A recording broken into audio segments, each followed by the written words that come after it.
Hello नमस्कार दोस्तों। मैं हरवीर सिंह आप सभी का स्वागत करता हूं। और दोस्तों, जैसा कि आप सब जानते हैं, हम लोग स्टैटिक जीके पढ़ रहे थे और स्टैटिक जीके में हम 3 सेट लगा चुके हैं, ठीक है ना। तो ये फटाफट रिवीजन में हम 3 सेट कर चुके हैं और आज हमारा चौथा सेट है। और 5 मिनट में हम कोशिश करेंगे कि इस सेट को भी ख़त्म करें, ठीक है ना। क्वेश्चन वही होंगे हमारे 20 से 25, ठीक है ना। 20 से 25 क्वेश्चन सिर्फ 5 मिनट में क्विकली लगाना है आपको। और ये एक तरह से आपका रिवीजन है, ठीक है ना। तो इसमें कोई भी एक्सप्लेनेशन नहीं होगा, कुछ भी नहीं होगा। क्वेश्चन पढ़ना है, आंसर पिक करना है, क्वेश्चन पढ़ना है, आंसर पिक करना है, ठीक है ना। तो चलिए पहला क्वेश्चन देखते हैं। जैसे कि आप देख रहे हैं, पहला क्वेश्चन दिया हुआ है।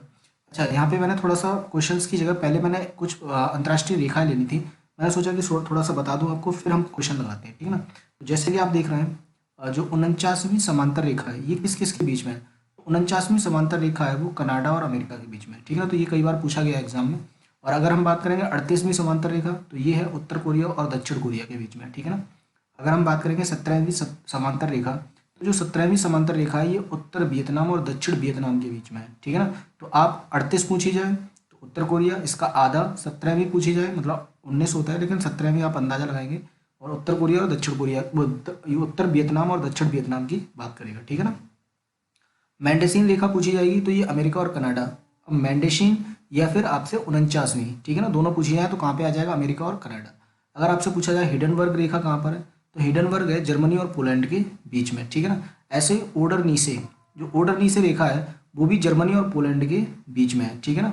और सीज फ्राइड रेखा की बात की जाए, सीज फ्राइड रेखा है वो जर्मनी और फ्रांस के बीच में है। अगर बात की जाएगी डूरंड रेखा, तो आप सब जानते हैं भारत अफगानिस्तान के बीच में है। मैगमोर रेखा भारत और चीन के बीच में है। रेड क्लिफ रेखा, तो ये भारत पाकिस्तान के बीच में, ठीक है ना। तो ये कुछ इंपॉर्टेंट रेखाएं थी जो मैंने आपको बता दिया। अब इसके बाद देखते हैं क्वेश्चन। तो जो फर्स्ट क्वेश्चन दिया है वो दिया है हमारा, सरदार सरोवर बांध किस नदी पर है, ठीक है ना। तो सरदार सरोवर बांध की बात करता है, तो आप सब जानते हैं कि सरदार सरोवर बांध किस नदी पर है, नर्मदा नदी पर स्थित है, ठीक है ना। चलिए नेक्स्ट क्वेश्चन दिया है कि यूआरएल का पूर्ण रूप क्या है। तो यूआरएल के पूर्ण रूप की बात करेगा तो आप सब जानते हैं कि यूआरएल का पूरा रूप होता है यूनिफॉर्म रिसोर्स लोकेटर। क्या होता है, uniform resource locator. Next question दिया है कि भारतीय संविधान में पहला संशोधन में किया गया था। तो आप सब जानते हैं कि भारतीय संविधान में जो पहला संशोधन किया गया था वो किया गया था 1951 में। कब किया गया था, 1951 में। नेक्स्ट क्वेश्चन दिया है कि कलेवर उत्सव, जो नव कलेवर उत्सव है वो किस राज्य से संबंधित है। तो नव कलेवर उत्सव की बात करेंगे तो ये किस राज्य से, ये उड़ीसा राज्य से स्थित वो मतलब संबंधित है, ठीक है ना। तो उड़ीसा राज्य में कौन सा हो जाएगा, नव कलेश्वर उत्सव, ठीक है ना। चलिए नेक्स्ट क्वेश्चन दिया है, गोदावरी नदी का उद्गम किस स्थान से होता है। आप सब जानते हैं कि गोदावरी नदी का जो उद्गम होता है वो कुर्ग की पहाड़ियों से होता है। कहाँ से, कुर्ग की पहाड़ियाँ। अगर हम बात करेंगे गांधी सागर बांध किस राज्य में स्थित है, तो गांधी सागर बांध आप सब जानते हैं कि जो गांधी सागर बांध है वो कहाँ पर है, मध्य प्रदेश के अंदर स्थित है, ठीक है ना। चलिए सांची के स्तूप का निर्माण किसने कराया था। तो सांची के स्तूप की बात करेंगे तो जो सांची का स्तूप का निर्माण कराया था वो किसने कराया था, वो अशोक ने कराया था। किसने, अशोक ने, जो मौर्य वंश का महान शासक था। पोखरण परमाणु परीक्षण दो कोड, परमाणु परीक्षण 2 का कोड क्या था, ये पूछा गया। पोखरण जो परमाणु परीक्षण 2 का था उसका कोड नाम क्या था। तो कोड नाम की बात करेंगे तो जो सबसे पहला हुआ था उसका नाम था लाफिंग बुद्धा। क्या नाम था, लाफिंग बुद्धा। और अगर हम बात करेंगे, सॉरी, स्माइलिंग बुद्धा, सॉरी, जो सबसे पहला था उसका नाम था स्माइलिंग बुद्धा। और अगर हम बात करेंगे, ये फर्स्ट वाले का था, ठीक है ना, फर्स्ट परीक्षण। और जो अगर हम बात करेंगे सेकंड परीक्षण की, तो ये था ऑपरेशन शक्ति। क्या था, ऑपरेशन शक्ति, ये सेकंड के लिए था, ठीक है ना। चलिए नेक्स्ट क्वेश्चन दिया है, अकबर कब सम्राट बना था। तो अकबर कब सम्राट बना था, जब 1556 ईस्वी में हुमायूं की मृत्यु हुई। और अकबर कहाँ पर था उस टाइम पे, पंजाब में था, ठीक है ना। चलिए नेक्स्ट क्वेश्चन है कि राजा रवि वर्मा एक प्रसिद्ध थे। तो राजा रवि वर्मा की बात की जाएगी तो ये एक प्रसिद्ध कौन थे, ये एक प्रसिद्ध चित्रकार थे, ठीक है ना। कौन थे, एक प्रसिद्ध चित्रकार थे। और अगर यहाँ पे पूछा जाए आपसे कि केसरे हिंद की जो उपाधि दी थी, ठीक है ना, केसरे हिंद, तो केसरे हिंद की उपाधि एक तो गांधी जी को मिली थी, गांधी जी को, ठीक है ना। और गांधी जी के अलावा भी किसको मिली थी, राजा रवि वर्मा को, ठीक है ना। तो आप याद रखेंगे, ये भी क्वेश्चन कई बार पूछा गया है कि राजा रवि वर्मा को कौन सी उपाधि मिली थी, केसरे हिंद की उपाधि मिली थी। आगे दिया है कि 1857 के विद्रोह का अंग्रेजों ने आखिरकार कब दबाया था।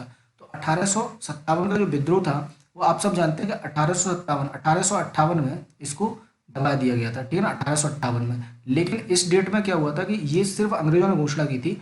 और जो लास्ट में अगर हम बात करेंगे कि 18 अप्रैल, ठीक है ना, 18 अप्रैल को, 18 अप्रैल 1859 को क्या हुआ था, जो तात्या टोपे थे, तात्या टोपे, इनको क्या किया था, फांसी दी गई थी। तो अगर हम मान मान के चलें इंडियन हिस्ट्री में माना जाता है 1859 में, ठीक है ना। तो कब दबाया गया था? 1859 में, क्योंकि ये लास्ट ईयर इनको फांसी दी गई थी, ठीक है ना। चलिए नेक्स्ट क्वेश्चन दिया है कि आरटीआई अधिनियम कब प्रभावी हुआ था। तो आरटीआई अधिनियम की बात करेंगे तो जो आरटीआई अधिनियम था वो प्रभावी हुआ था अक्टूबर 2005 में। कब हुआ था? अक्टूबर 2005 में जो आरटीआई एक्ट था उसको क्या किया गया था? लागू किया गया था, ठीक है ना। चलिए नेक्स्ट क्वेश्चन है, किस उद्योग में कच्चे माल के रूप में चूने के पत्थर का प्रयोग किया जाता है? मतलब चूने के पत्थर का उपयोग किया जाता है। तो आप सब जानते हैं चूने का पत्थर कहाँ पे किया जाता है? सीमेंट के उद्योग में यूज किया जाता है, ठीक है ना। नेक्स्ट क्वेश्चन है, निम्नलिखित में से कौन सा सबसे कम आयु का नोबेल विजेता है? तो सबसे कम आयु का नोबेल विजेता आप सब जानते हैं कि जो पाकिस्तान की है मलाला यूसुफजई, वो क्या है? सबसे कम उम्र की क्या है? नोबेल पुरस्कार विजेता है, ठीक है ना। चलिए नेक्स्ट क्वेश्चन है, कहा जाता है कि 1906 में भारत का प्रथम राष्ट्रीय ध्वज में फहराया गया था। तो भारत 1906 में, अब आपको पता होना चाहिए कि 1906 का जो अधिवेशन हुआ था वो कहाँ पे हुआ था? कलकत्ता में, ठीक है ना। कलकत्ता में हुआ था। तो फिर सिंपल सी बात है कि कहाँ फहराया जाएगा? कलकत्ता में। तो ऑप्शन सी क्या हो जाएगा? करेक्ट हो जाएगा, ठीक है। नेक्स्ट क्वेश्चन दिया है कि भारत का पहला उच्च न्यायालय में स्थापित किया गया था। तो उच्च न्यायालय भी कहाँ पर किया गया था? कलकत्ता उच्च न्यायालय। जो पहला उच्च न्यायालय किया गया था वो कलकत्ता उच्च न्यायालय में किया गया था, ठीक है ना। नेक्स्ट क्वेश्चन है, हिंदुस्तान रिपब्लिक एसोसिएशन का गठन किया गया था। तो हिंदुस्तान रिपब्लिक एसोसिएशन की बात करते हैं तो इसका गठन किया गया था 1924 में, ठीक है ना। ऑप्शन डी क्या हो जाएगा? करेक्ट हो जाएगा। नेक्स्ट क्वेश्चन दिया है कि प्रथम पंचवर्षीय योजना का मुख्य ध्यान पर था, मतलब प्रथम पंचवर्षीय योजना की बात करेंगे तो इसका जो मुख्य ध्यान था वो कृषि की तरफ था, ठीक है ना। चलिए नेक्स्ट क्वेश्चन है, प्रसिद्ध हिंदी उपन्यास तमस किसने लिखा था? तो तमस की बात करते हैं तो इसको लिखा था भीष्म साहनी जी ने। किसने लिखा था? भीष्म साहनी जी ने, ठीक है ना। नेक्स्ट दिया है, संयुक्त राष्ट्र सुरक्षा परिषद में कितने अस्थायी सदस्य होते हैं? स्थायी की बात नहीं कर रहा है, अस्थायी। तो टोटल कितने होते हैं? टोटल होते हैं 15। और स्थायी की बात करेंगे तो स्थायी होते हैं 5, और अस्थायी की बात करते हैं तो अस्थायी होते हैं 10, ठीक है ना। टोटल कितने हो जाएंगे? 15। तो अगर हम बात करेंगे अस्थायी सदस्य की तो कितने हो जाते हैं? 10 सदस्य, ठीक है ना। चलिए नेक्स्ट क्वेश्चन है कि साइमन कमीशन कब भारत आया था? तो साइमन कमीशन भारत आया था 1928 में। और अगर पूछा जाए साइमन कमीशन कब बना था तो वो बना था या कब पास किया गया था, तो 1927 में पास किया गया था या बना था ये नवंबर 1927 में, ठीक है ना, नवंबर। और ये कहाँ पे बना था? इंग्लैंड में। कहाँ पे? इंग्लैंड, ठीक है ना। तो इंग्लैंड में बना था। और अगर भारत आया तो भारत में आया था 1928 में, ठीक है ना, जिसमें इसका विरोध किया गया था और लाला लाजपत राय की लाठी के वजह से मृत्यु हुई थी, ठीक है ना, लाठी सर में पड़ने की वजह से। भारत का सबसे बड़ा बॉक्साइड उत्पादक राज्य है। तो अगर बॉक्साइड उत्पादक राज्य की बात करेंगे तो वो कौन सा है? हमारा उड़ीसा राज्य सबसे ज़्यादा बॉक्साइड का उत्पादन करता है, ठीक है ना। चलिए नेक्स्ट और लास्ट क्वेश्चन है, भारत ने पहली बार ओलंपिक खेलों में किस वर्ष में भाग लिया था?